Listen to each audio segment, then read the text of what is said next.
Bem-vindo a mais um vídeo do canal. Neste vídeo vou continuar o sistema de comandos. Vou demonstrar uma das maneiras de criar comandos ou códigos com um parâmetro.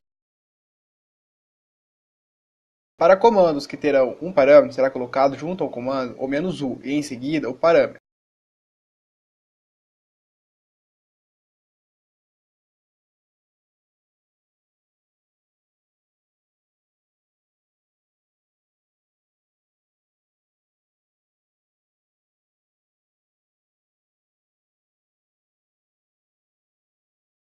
No script de comandos, vou adicionar um novo comando para apagar todas as luzes da cena. O nome do comando será luz. Será pego todos os objetos do tipo light e na propriedade enable será passado o parâmetro true ou false.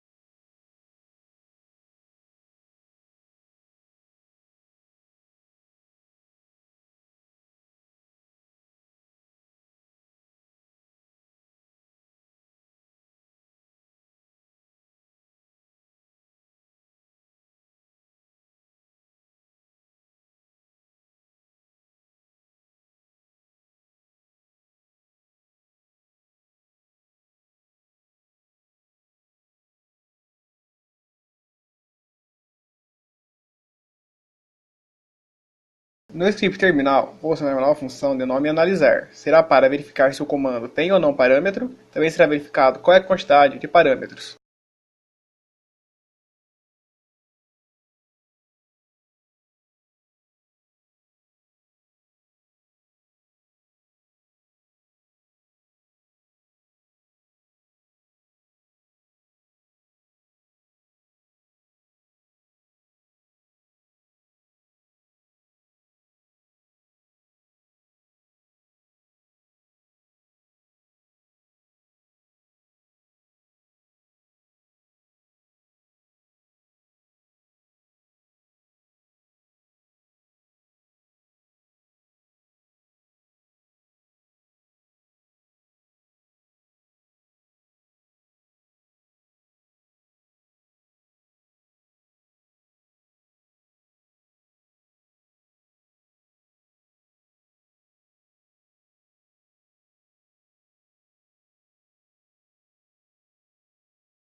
No update, vou alterar a função executar pela analisar.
Funcionou. Até o próximo vídeo.